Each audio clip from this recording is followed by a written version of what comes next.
Welcome back to another ConcernTracker.com tutorial.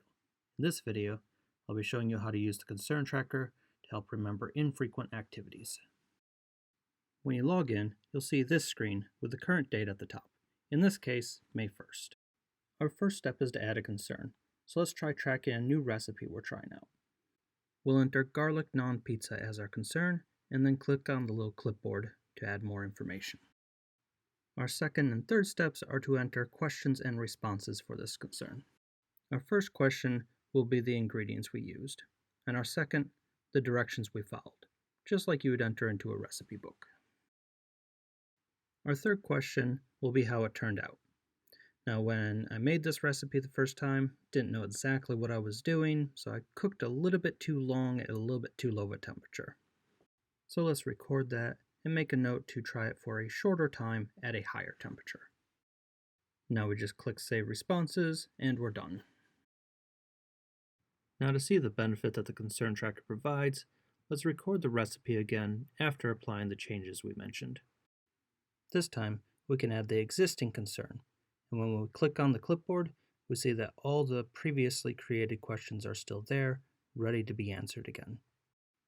We want to be sure to record what we did so we can remember for the next time. Now we can either type it all in again, or we can scroll down, click on Review Concern History, copy, paste, and then just edit whatever was changed. And then of course record the result and save responses. Now if we ever want to make this recipe again, we can log in, click Review Concern History, choose the garlic naan pizza, and we see all the previous times we've entered information for it, and so we can choose the perfect directions to follow. You can also use the Concern Tracker to help you remember just about anything.